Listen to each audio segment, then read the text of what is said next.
சரி யோகிதாஸ் அழைத்துக் கொண்டு நான்கத்திற்கு நட்சத்திர ஐயரான சாப்பிட்டுக் கொண்டிருக்க சரி சிறு குழந்தையாக இருந்தால் தனக்கு பசிக்கத்தானே செய்யும். ஆமா பசி அறியாத இந்த யோகிதாசனானவன் நட்சத்திர ஐயரை பார்த்து கொண்டே இருக்கின்றார்.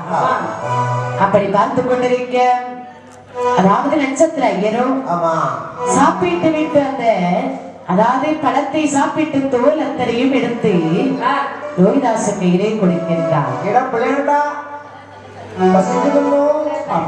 பாரு இல்லப்பா துள்ளி இருக்காது நோக்கு ஒரே பசியா இருக்குதுன்னு இந்த வாழைப்பழம் துள்ளி வேணும் வச்சுக்கோ எனக்கு வேலை எடுத்து அற முடியாது இது ஒண்ணும் அதனால வச்சுக்கோப்பா என்று இந்த நட்சத்திர ஈரானவர் சிறு குழந்தையான ஈழத்திலும் செய்கின்றார். சரி சிறு குழந்தையார் இந்த யோகிதாசனானவர் தன் தாய் தந்தையை கஷ்டப்படுவதை பார்த்திருந்தால் தாயுடன் போக வேண்டும் என்று அப்படி நாடகத்தில் அவர் வந்தார்கள். பல இடங்களை கடந்து வரும் நேரம் அதாவது உண்ட மயக்கும் தொண்டரைக்கு உண்டு என்பார்கள்.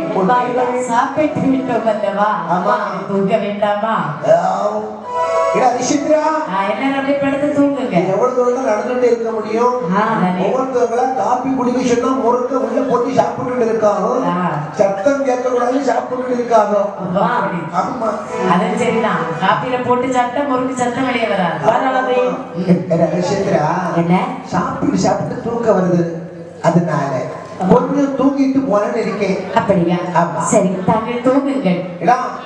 தூங்கல் பெரிய இல்ல ஒரே சூடா இருக்குன்னா சூடா இருக்கா ஃபேன் இல்ல ஒண்ணும் இல்ல பக்கத்துல இருந்து அதாவது ஹரிச்சந்திரனுடைய மனைவி சந்திரமதி அழைத்தார்.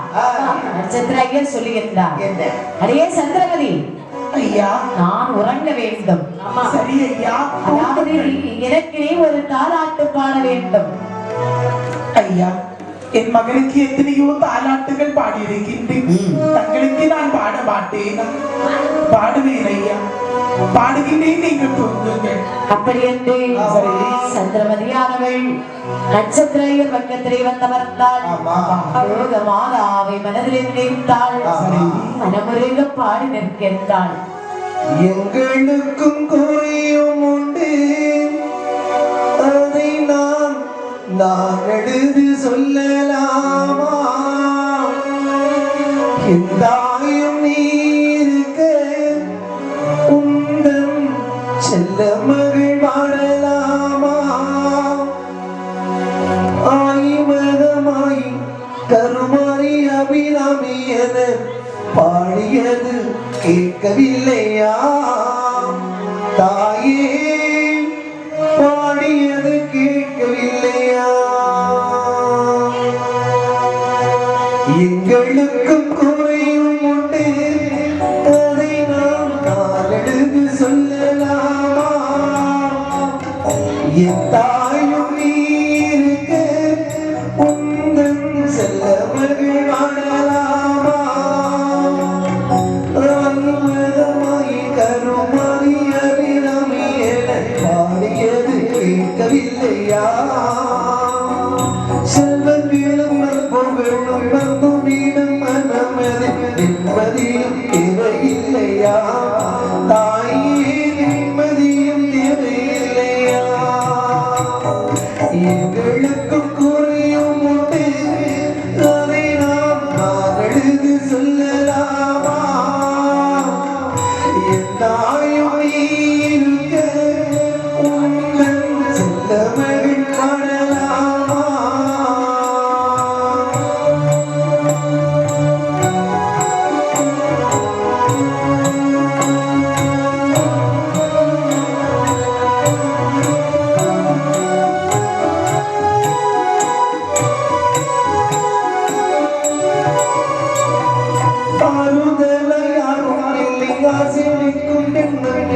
ஆடி வரும் நாடி வரும் ஜீவனும் இல்லை, ஆறுதல் யாரும் இல்லை, ஆசிரிக்கும் எண்ணம் இல்லை, ஆணவத்தில் ஆடி வரும் ஜீவனும் இல்லை, சொந்த பந்தம் யாரும் இல்லை, சூழும் ஜனம் நல்லதில்லை, உலகத்தில் உலகில் தெய்வமும் இல்லை.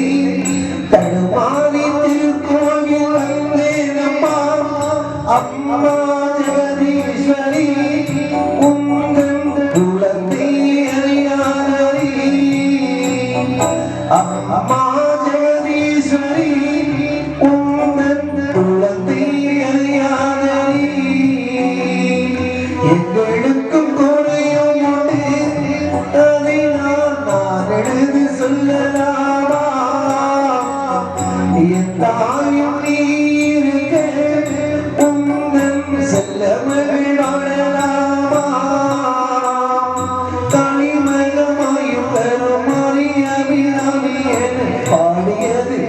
தேவையில்லையா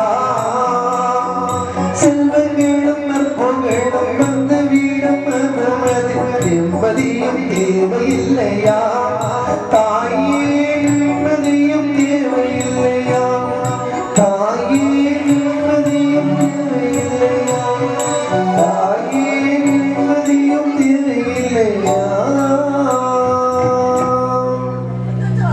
லோகமாதாவை மனதில் நீத்தாள் மனமருகவே பாடினாள் பாடலை கேட்டு காலகண்ட ஐயரும் அப்படி நித்திரை செய்து விடுகின்றார் நட்சத்திராயர் உறங்கிக் கொண்டிருக்க அடுத்த நாள் பொழுது முடிந்தது எழுந்தவுடனே சொல்லுகின்றார் ஹரிச்சந்திரா தண்ணீர் தாகமாக இருக்கிறது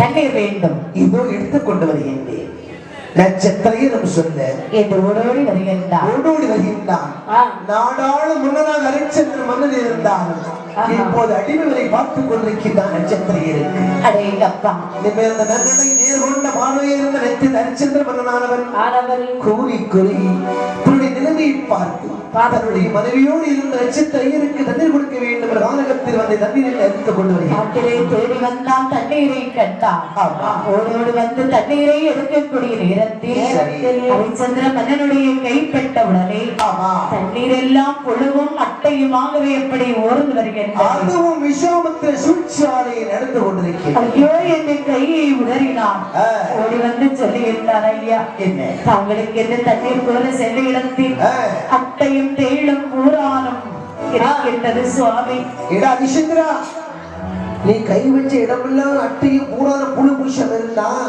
நீ கைப்பட்ட எனக்கெல்லாம் அதிர்ஷ்டம் அபிஷ்டு தண்ணீர் இல்லை ஐயா நான் என்ன பாவம் செய்தேன் என்று எனக்கு தெரியவில்லை சுவாமி ஆனால் இப்படி நேரம் என்று நான் நினைக்கவில்லை ஹரிச்சந்திரா நாட்டை ஆண்டு கொண்டிருக்க மண்ணை ஒரே ஒரு பொய் மட்டும் சொல்லிடு நான் இப்படியே போயிட்டே இருப்பேன் ஐயா 48 தினங்கள் என்று அவகாசம் ஆகி இருக்கின்றேன் அதற்குள்ளதாக உங்களுக்கு நான் பொருளை கண்டிப்பாக தருவேன் சுவாமி பொருளை தண்டா எப்படி சிவனேன்னு போயிட்டே இருப்பேன் ஆகட்டும் என்று சொல்லி நட்சத்திர ஐயரோடு ரோகிதாசனை அழைத்துக் கொண்டு மனைவி சந்திரமதியோடும் மந்திரி சத்தியகீர்த்தியோடும் வழிகள் பல கடந்து வரும்போது விஸ்வாமித்திர மகரிஷி சூழ்ச்சியினால் நிறைய துன்பங்களை பார்க்கின்றான் ஹரிச்சந்திர மன்னன் துன்பங்களை பார்த்தான் இத்தனை துன்பங்களும் வர வேண்டுமா என்று மனதிலே நினைத்து கவலை கொண்டான்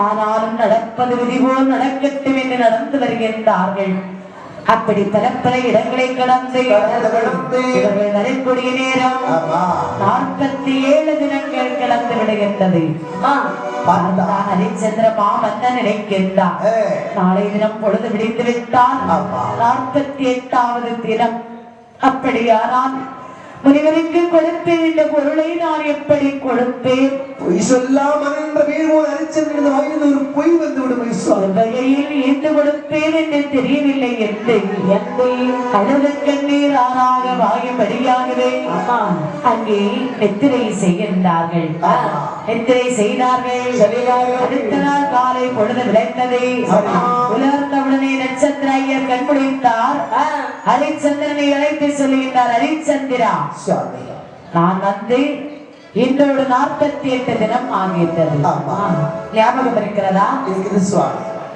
அதெல்லாம் ஞாபகம் இருக்கிறது ஆனால் கொடுப்பேன் என்ற பொருள் என்ன நீ கொடுக்கவில்லை 47 ஆகின்றது இன்னும் ஒரு நாள் தினம் இருக்கின்றது அல்லவா கண்டிப்பாக எப்படியாவது இன்னை தலையை விட்டாவது நான் கண்டிப்பாக உங்களுக்கு கொடுக்கப்பட்ட பொருள் தந்து விடுவேன் அதை கொள்ளாமல் இருங்கள் சுவாமி அப்படி என்று வழிகள் கடந்து அடுத்த நாள் காலையில் அவர்கள் வரக்கூடிய நேரம் காசிமா நகரத்திலே வந்து சேர்கின்றார்கள் காடுவனம் கடந்து மனைவியோடு மகனை அழைத்துக் கொண்டு காட்டிலே நடந்தவளா சந்திரமதி கானகம் கண்டவனால் ரோகிதாசன் சிறுபாலகன் அந்த 7 வயது குழந்தை என்ன செய்வார் அவனுடைய கால்கள் எல்லாம் ரத்தமாக கொப்பளித்து பீரிட்டு வருகின்றது கண்ணீர் தாய்க்கு வடிகின்றது தகப்ப நெஞ்சிலே கண்ணீர் வடிகின்றது தன்னுடைய மகனை அழைத்துக் கொண்டு வருகின்றார் நேராகவே எல்லோரும் ஒன்றாக நடந்து காசிமா நகரத்திலே வந்து சேர்கின்றார்கள். காசிமா நகருக்கு வருகின்றார்கள். காசிமா நகரத்திலே வந்தான். காசியிலே இறங்கி, அதாவது அங்கே இறங்கி ஆற்றிலே இறங்கினான். அழகாகவே நீராடினான். சரி, காசி விஸ்வநாதா என்று ஓடோடி வந்தான். அந்த விஸ்வநாதன் ஆலயத்தின் பெண்ணிலே வந்து சரி அழுதழுது நிற்கின்றான். ஹரிச்சந்திர மன்னன் சுவாமி, நான் இழந்தேன், நகர் இழந்தேன், கொடி இழந்தேன், படை இழந்தேன். என்னுடைய மனைவியோடு மகனோடு காசிமா நகரும் வந்திருக்கின்றேன். ஒளிவருக்கு கொடுக்கக்கூடிய பொருளை இன்னும் இன்றைய தினத்தில் நான் கொடுத்து விட வேண்டும். இல்லை என்று சொன்னால் நான் பொய் சொல்லும் மன்னனாகி விடுவேன். பொய் சொல்லாமல் என்று பெயர் பெற்ற ஹரிச்சந்திர மன்னனானவன் பொய் என்று ஒரு பேச்சுக்கு இடம் கொடுக்க கூடாது சுவாமி. காசில்லாத எனக்கு காசு கொடு இறைவா என்று கண்ணீர் மல்கவேன் என்று அழுகின்றான். அதுதான் ஹரிச்சந்திர மன்னன். சந்திரமதியும் அழுது கொண்டு தன் கணவரை எரிட்டு பார்க்கின்றான். என்ன செய்வது என்று அறியாமல் திகைத்திருக்கின்றார்கள். கற்பகமே முனை அன்றி துணியாரம்மா, கற்பகமே முனை அன்றி துணியாரம்மா, நீ கதியின போற்றும் கலைகள் பாரம்மா. அம்மா கற்பகமே முனை அன்றி துணியாரம்மா, நீ கதியின போற்றும் கலைகள் பாரம்மா. அம்மா கற்பகமே முனை அன்றி துணியாரம்மா.